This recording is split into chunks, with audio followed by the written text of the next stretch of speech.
بسم الله الرحمن الرحیم. په پیل کې د خبرونو سرټکی. د اسلامي امارت د ویان لخوا د افغانستان د وضعیت په اړه د ملګرو ملتونو وروستی درې میاشتنی راپور ردول.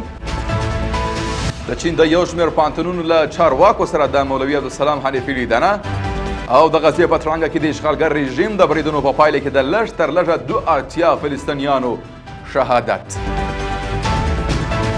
د لوی او مهربانه خدای په ثنا او ستاینې سره درنو لیدونکو سلام. د نن ورځ خبرونو ته ښه راغلاست.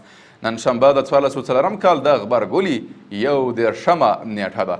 زه صادق فروتانی یم. د هم بشپړ خبرونه. د افغانستان اسلامي امارت ویان مولوي ذبیح الله مجاهد د ملګرو ملتونو د افغانستان د وضعیت په اړه وروستی درې میاشتنی راپور ناسم او تبلیغاتي بللی دی.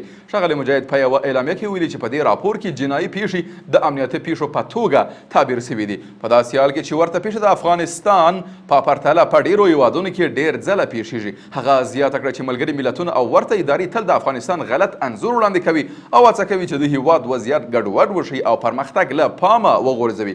د اسلامي امارت ویان همدارنګه ټینګار وکړ چې افغانستان اوس مهال په بشپړ امنیت کې دی او له خلکو یې وغوښتل چې د متعصبو کړیو تبلیغاتو ته پام ونه کړي. بل خبر کې د ریاست الوزراء اداري مرستیال مولوي عبدالسلام حنیفي چین ته د سفر پر مهال د یونان ساینس او ټکنالوژي علومو قومي مطالعاتو او د کونمینګ طبي علومو پوهنتونونو له مسؤلینو سره کتلې دي.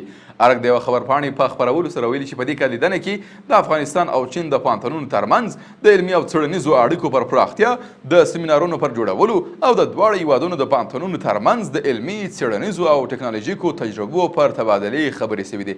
همدارنګه ښاغلي حنیفي د دواړو هیوادونو تحصیلي بنسټونو ترمنځ په ځانګړي ډول د طب، کرنې، انجینري او ټکنالوژي په برخو کې د علمي او څېړنیزې همکارۍ غوښتنه کړې ده. په خبرپاڼې کې راغلي د ریاست الوزراء اداري مرستیال د یو شمېر افغان او چینایي محصلینو سره هم لیدنه کړې ده. بل خبر کې د کرنې اوبو لګولو او مالداري وزیر مولوي عطاالله عمري د روسیې 2025 اقتصادي کنفرانس په څنډه کې د دغه هیواد د کرنې وزارت له مرستیال سره وکتل.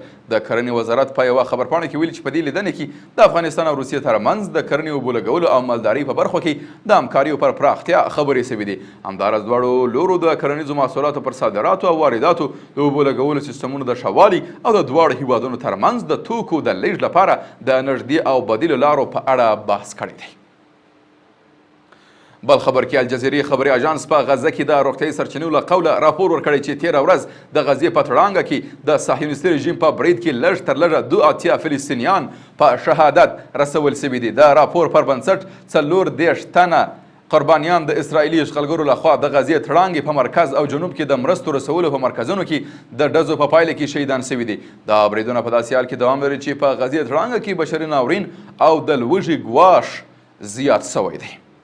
قدرمنو لیدونکو له ملتیا مننه. تاسو کولی شئ د اوروج بېلابېل خپرونې د دې ادارې د سوشل میډیا له طریقه وګورئ. تر بیا ښه وخت او ښې چارې.